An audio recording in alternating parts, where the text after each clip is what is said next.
Bem, a nossa convidada agora é a doutora Marina Barbosa, que é especialista no assunto da maternidade Brasília, do Grupo DA. Seja muito bem-vinda ao Mesa para Dois. Muito obrigada, Bianca, pelo convite. Para mim é uma honra estar aqui com vocês. Vamos lá, a gente vai falar de tudo um pouquinho aqui hoje, porque esse é um assunto que rende muito. E aí a gente vai falar um pouquinho, começando assim, saúde reprodutiva. A gente sabe que cada vez mais as mulheres estão inseridas no mercado de trabalho. Um casal, ou então uma mãe solteira, ou duas mulheres que decidem ter esse filho, já ficam preocupadas. Como é que faz? Como é que é esse planejamento? Assim, antes, inclusive, de entrar nesses detalhes de como é que é esse planejamento, até psicológico, de idade, para a gente começar a falar sobre esse assunto? Tá bom. O que acontece? A gente, quando pensa em engravidar, a gente primeiro tem que pensar que o ideal é a gente estar num momento saudável da nossa vida. Então, a gente vê muita gente tentando fazer receitas mirabolantes, né? Que acha que isso vai aumentar a chance de engravidar. A gente tem que pensar assim, eu tô num peso ideal, eu tô fazendo atividade física regularmente, tô tendo uma alimentação saudável, tô dormindo bem. Então, assim, essas questões, elas influenciam muito no funcionamento geral do corpo, né? E vai influenciar também na parte reprodutiva. E aí, a mulher, ela normalmente, ela tem que tomar uma vitamina 3 meses antes de tentar engravidar. É o ácido fólico, a gente orienta esse uso 3 meses antes. E também a gente gosta de pedir alguns exames para ver se precisa fazer alguma vacina, se o cartão de vacina está atualizado, se a parte metabólica, né, de glicose, tireoide, vitaminas, se estão todas nos níveis adequados. Então, a gente gosta de fazer esse painel geral, principalmente da mulher. E a gente orienta o casal a ter relação no período fértil, livre, pode ter relação todo dia, né? Tem um mito que fala que tem que ser dia sim, dia não. Mas no período fértil, se o casal estiver disposto a ter relação todo dia, ótimo, aumenta as chances de engravidar. E aí a gente vai esperar o casal engravidar até 1 ano, antes de iniciar alguma investigação para saber se tem alguma coisa acontecendo de errado. Agora, se é uma mulher que tem mais do que 35 anos, a gente diminui esse tempo para 6 meses. Por quê? Porque a gente sabe que conforme a gente vai envelhecendo, os óvulos também vão envelhecendo.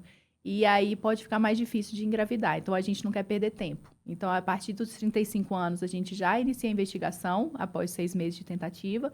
E se a mulher tiver mais do que 40 anos, ou se ela tem algum problema ginecológico que ela já conhece, tipo endometriose, ovário policístico, se já fez alguma cirurgia no ovário, a gente já inicia essa investigação logo no momento que a pessoa decide engravidar, para não perder tempo.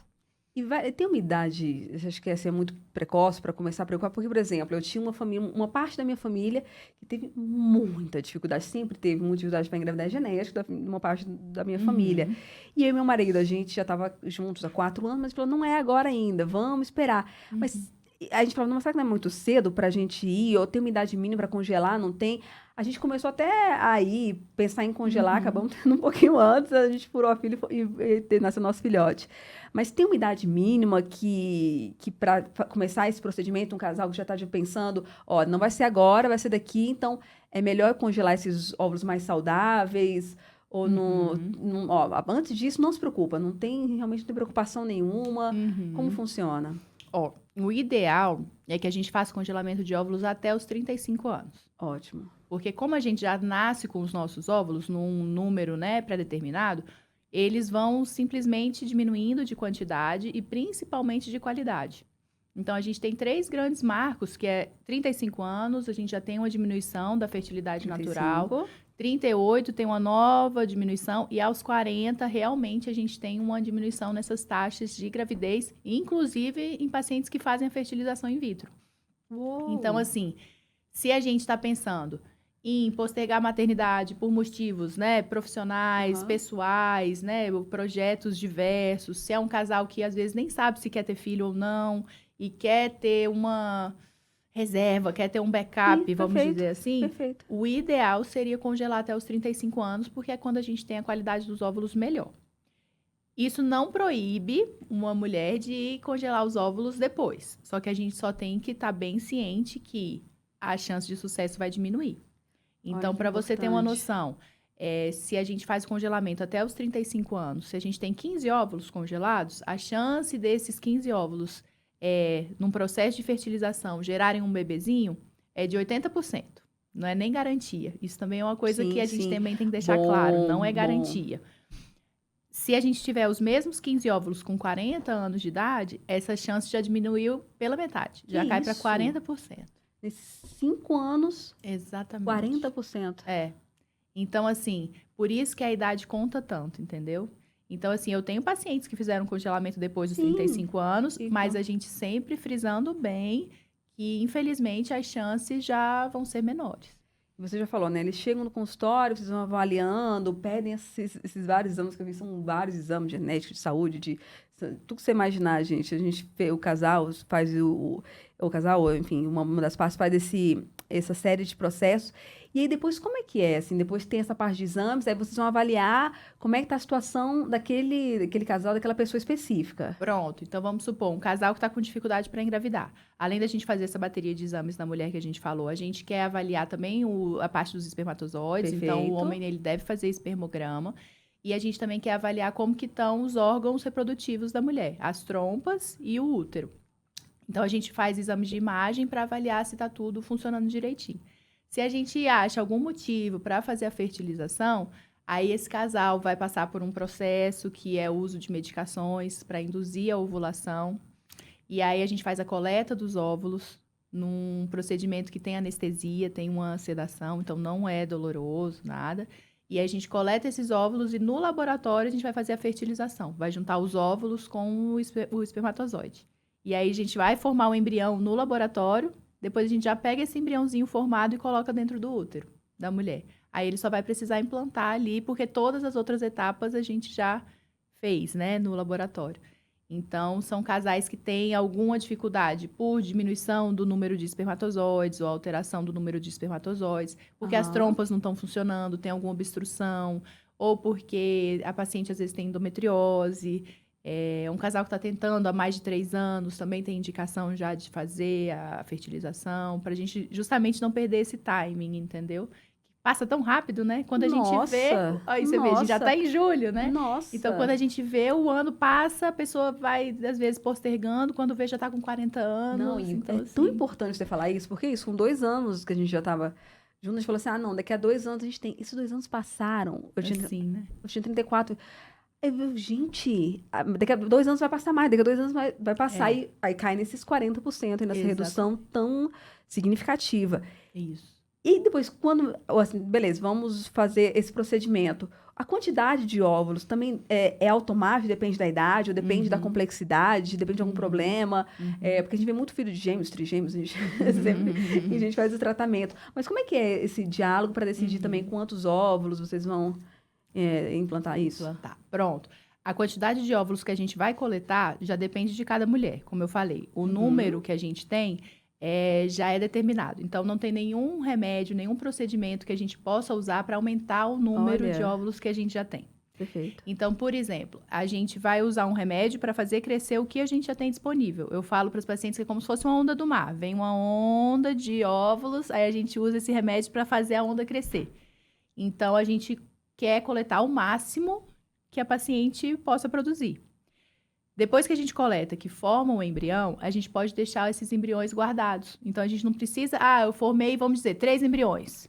Preciso colocar os 3 dentro do útero? Não. A gente pode colocar um embrião dentro do útero e os outros 2 deixar congeladinho, deixar guardado. E aí, a paciente não tem o risco de ter gêmeos com todas as suas complicações.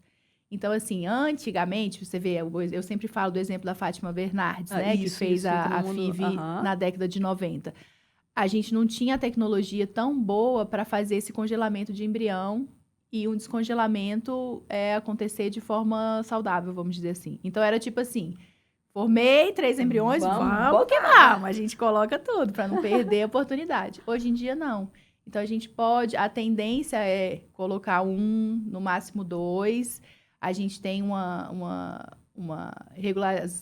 regulamentação do Conselho Federal de Medicina, que a gente não coloca mais do que 3 embriões, dependendo da idade. Então, assim, a gente evita isso porque a gente sabe que uma gravidez gemelar, né, pode ter aumento de risco de pressão alta na gravidez, diabetes, prematuridade, todas as suas complicações. Então, assim, não quer dizer que FIV seja igual a ter gêmeos. A gente pode colocar um embriãozinho dentro do útero e deixar os outros guardados.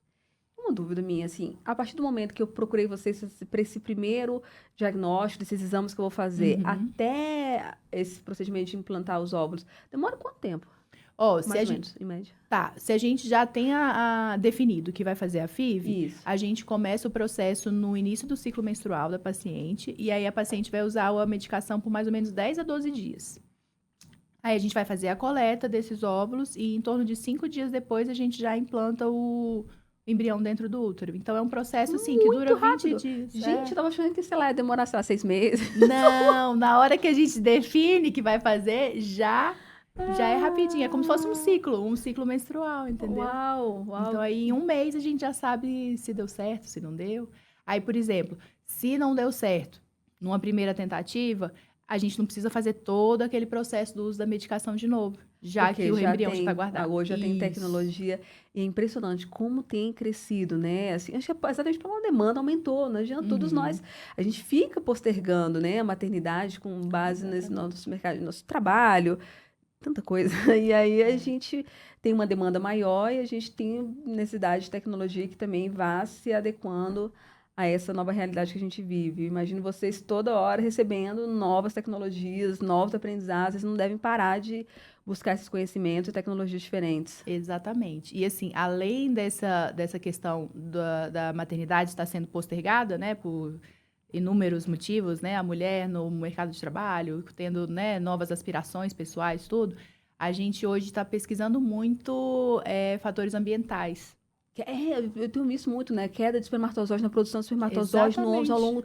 É Ao assustador. longo do tempo, a E gente ninguém tá sabe o vendo motivo, isso. né? Tem várias conjecturas, Aí tem várias né? teorias, aí a gente pensa, né, poluição, os Microplástico. alimentos microplásticos, exposição a microplásticos, alimentação, né, de muito alimento processado, essas coisas, agrotóxico. Então, assim, toda essa parte está sendo muito pesquisada hoje em dia. E eu acho tão importante, assim, quando tem uma conversa que eu tive, que eu acho que vale a pena reforçar para todos os nossos ouvintes, não é um único fator, às vezes, que leva, né? Assim, a mulher que não consegue, não pode ser mulher, pode ser homem, pode ser o casal. É multifatorial. E às vezes você não consegue nem descobrir Sim. o que é. Sim. Pra não ter essa culpa, né? Muita gente não consigo engravidar, a culpa é minha. Não tem isso, né? Em metade dos casos tem um fator masculino associado. Olha né? só. Então, assim, a gente não pode deixar essa carga toda, né, pra parceira, né, pra mulher. E existe também uma porcentagem que a gente fala que é sem causa aparente. Olha aí. Que é em torno de 15% dos casais que não conseguem engravidar. E aí a gente não consegue explicar. Aí é o que eu falo. Eu falo, olha, pode ser que tenha algum motivo, mas que a gente ainda não descobriu um teste para realmente determinar qual que é esse motivo. Ou eu costumo falar assim, às vezes simplesmente é uma questão de, como se fosse sorte. Vamos dizer, você tem que jogar um dado e tem que cair no 6 para engravidar. Tem gente que esse dado vai cair no 6 de primeira. Tem gente que vai demorar mais, né? Vai jogar esse dado várias vezes até cair no 6. Então, assim, pode ser também uma coisa de probabilidade. Só que aí entra a idade. A gente também não quer deixar o casal, não. O pessoal fala muito, é só relaxar, que engravida e tal. Não, a gente não pode cair nessa, porque às vezes, como a gente já falou, o tempo passa e aí a gente perde o trem. Então, gente, é isso. E eu acho muito bacana, assim, dentro da Maternidade Brasília, que tem desde o começo. Isso você está tentando até o fim, até lá na sala do parto, até acompanhamento depois desse primeiro bebê, nesses primeiros dias. Você pode fazer esse acompanhamento completo por lá e ter esse acompanhamento. É um lugar que todo mundo é especialista nisso, né? Assim, é um local focado nisso e faz toda a diferença nesse acolhimento, nesse tratamento, na hora de fazer exame, na hora de no pós, no antes. Você tem um histórico lá dentro que ajuda a dar essa maior segurança e tranquilidade. Isso. Né? Doutora, muito obrigada pela explicação, pela aula. E é isso, né, Vinícius? Assim, tá pensando em ter, ou ainda não pensou, tá na dúvida que ele vai ou não vai, o mais rápido possível, começar a fazer esse acompanhamento melhor. Isso, estamos lá no Ambulatório de Reprodução Humana, na maternidade, em parceria com a Clínica Gênesis. Então, qualquer demanda de casais que estejam com dificuldade de engravidar ou mulheres pensando em postergar a maternidade, querendo orientações sobre congelamento de óvulo, a gente está lá à disposição. Maravilha. Doutora Marina Barbosa com a gente aqui no Mesa para Dois.